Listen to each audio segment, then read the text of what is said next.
T20 ప్రపంచ cup 2024లో భాగంగా super 8 దశలో దక్షిణాఫ్రికా ఇంగ్లాండ్ మధ్య జరిగిన థ్రిల్లింగ్ మ్యాచ్లో దక్షిణాఫ్రికా జట్టు 7 పరుగుల తేడాతో బంపర్ విక్టరీని నమోదు చేసింది. చివరి వరకు ఎంతో ఉత్కంఠభరితంగా సాగిన ఈ మ్యాచ్లో గెలుపు రెండు జట్ల మధ్య దోబూచులాడినప్పటికీ డెత్ ఓవర్లలో దక్షిణాఫ్రికా బౌలర్లు అద్భుతమైన బౌలింగ్ చేయడంతో విజయం దక్షిణాఫ్రికా వశమైంది. ముఖ్యంగా రబాడా, మార్కో జాన్సన్, నార్జ్ చివరి 3 ఓవర్లలో ఎంతో చక్కగా బౌలింగ్ చేశారు. అదే సమయంలో చివరి ఓవర్లో బ్రూక్ ని అవుట్ చేయడానికి మార్కరం పట్టిన క్యాచ్ కూడా దక్షిణాఫ్రికా గెలుపులో కీలక పాత్ర పోషించింది. ఇక బ్యాటింగ్లో డికాక్, మిల్లర్ సూపర్ బ్యాటింగ్ కారణంగా దక్షిణాఫ్రికా జట్టు క్లిష్ట పరిస్థితుల్లో 163 పరుగుల భారీ స్కోర్ చేయగలిగింది. అలా ఈ మ్యాచ్లో దక్షిణాఫ్రికా జట్టుగా ఆల్రౌండ్ ప్రదర్శన చేసి అద్భుత విజయాన్ని నమోదు చేసింది. ఈ విజయంతో దక్షిణాఫ్రికా జట్టు సెమీస్కు వెళ్లడానికి మార్గం సుగమం చేసుకుంది. అధికారికంగా ప్రకటించినప్పటికీ ఆ గ్రూప్ నుండి ఈ గెలుపుతో దక్షిణాఫ్రికాకు సెమీస్ బెర్త్ కన్ఫర్మ్ అయిందనే చెప్పవచ్చు. ఇక ఇంగ్లాండ్ జట్టు ఖచ్చితంగా ఓడిపోతుందనే దశలో బ్రూక్, లియామ్ లివింగ్స్టన్ ఎంతో ఒత్తిడిని అధిగమించి అద్భుత బ్యాటింగ్ చేసినప్పటికీ చివర్లో ఇంగ్లాండ్ని గెలుపు తీరాలకు చేర్చలేకపోయారు. కీలక సమయంలో ఇద్దరు బ్యాట్స్మెన్ అవుట్ అయిపోవడంతో ఇంగ్లాండ్ జట్టుకు ఓటమి తప్పలేదు. దీంతో ఈ ఇద్దరూ చూపించిన అసాధారణ పోరాట పటిమ వృధాగా పోయింది. ఇక ఇంగ్లాండ్ జట్టు సెమీస్కు చేరాలంటే మొదటిగా జట్టు యుఎస్ఏపై భారీ తేడాతో గెలవాలి. అప్పుడు దక్షిణాఫ్రికాను వెస్టిండీస్ పొరపాటున ఓడించినా ఇంగ్లాండ్కు సెమీస్ అవకాశాలు తెరిచే ఉంటాయి. అలా కాకుండా వెస్టిండీస్ కనుక దక్షిణాఫ్రికా చేతిలో ఓడిపోయి యుఎస్ఏపై ఇంగ్లాండ్ గెలిస్తే చాలు, ఇంగ్లాండ్ సెమీస్కు చేరిపోతుంది.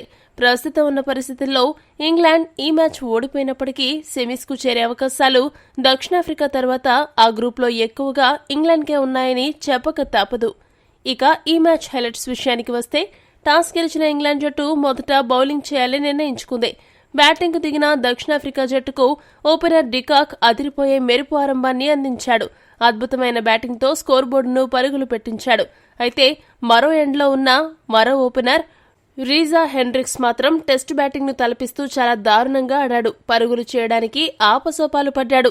డికాక్ అద్భుతంగా ఆడుతున్న హెండ్రిక్స్ చెత్తగా ఆడడంతో 10 ఓవర్లు ముగిసే సమయానికి కూడా దక్షిణాఫ్రికా 100 పరుగుల మార్కు చేరుకోలేకపోయింది.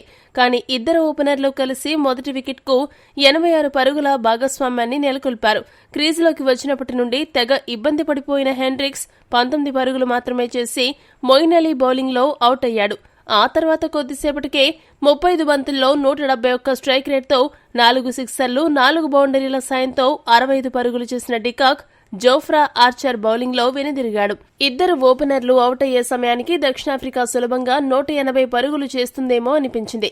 కానీ ఆ తర్వాత వచ్చిన దక్షిణాఫ్రికా బ్యాట్స్మెన్లలో డేవిడ్ మిల్లర్ మినహా మిగతా దక్షిణాఫ్రికా బ్యాట్స్మెన్ మొత్తం కూడా అట్టర్ ఫ్లాప్ అయ్యారు. బట్లర్ ఊహించిన రీతిలో మంచి త్రోతో క్లాసెన్ను 8 పరుగులకు రన్అట్ చేశాడు. ఇక మార్కరం చెత్త ఫామ్ను కొనసాగిస్తూ 1 పరుగుకు, ట్రిస్టన్ స్టబ్స్ 12 పరుగులకు, మార్కో జాన్సన్ 0 పరుగులకు వెనుదిరిగారు.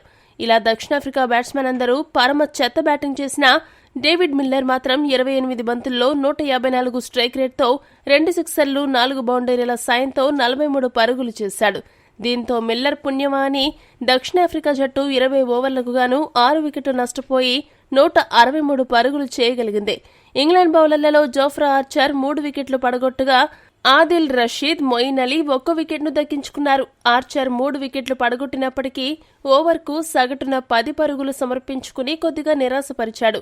164 పరుగుల విజయ లక్ష్యంతో బరిలోకి దిగిన ఇంగ్లాండ్ జట్టుకు దక్షిణాఫ్రికా బౌలర్లు ఆరంభంలో చుక్కలు చూపించారు. కట్టుదిట్టంగా బౌలింగ్ చేస్తూ ఇంగ్లాండ్ బ్యాట్స్మెన్కు ఊపిరాడనివ్వలేదు. రబాడా బౌలింగ్లో మంచి ఫామ్లో ఉన్న ఓపెనర్ ఫిలిప్ సాల్ట్ 11 పరుగులు మాత్రమే చేసి పెవిలియన్కు చేరాడు.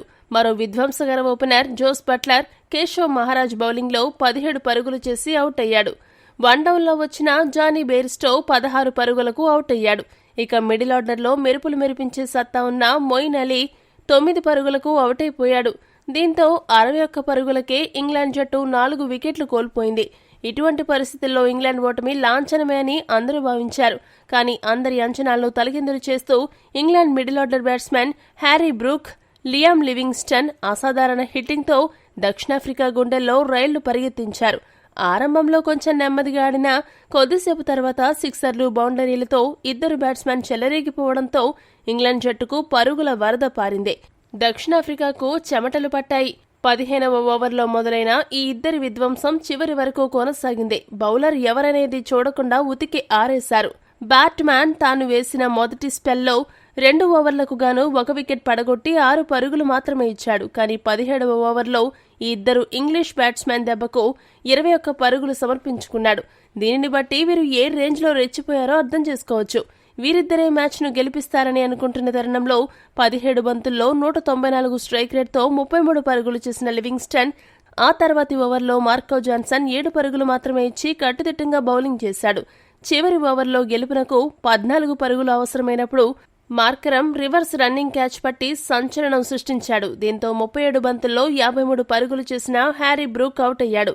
మిగిలిన పరుగులను చేయడంలో ఇంగ్లాండ్ టైలెండర్లు విఫలమవడంతో ఇంగ్లాండ్ జట్టు 7 పరుగుల తేడాతో అపజయాన్ని మూటగట్టుకుంది.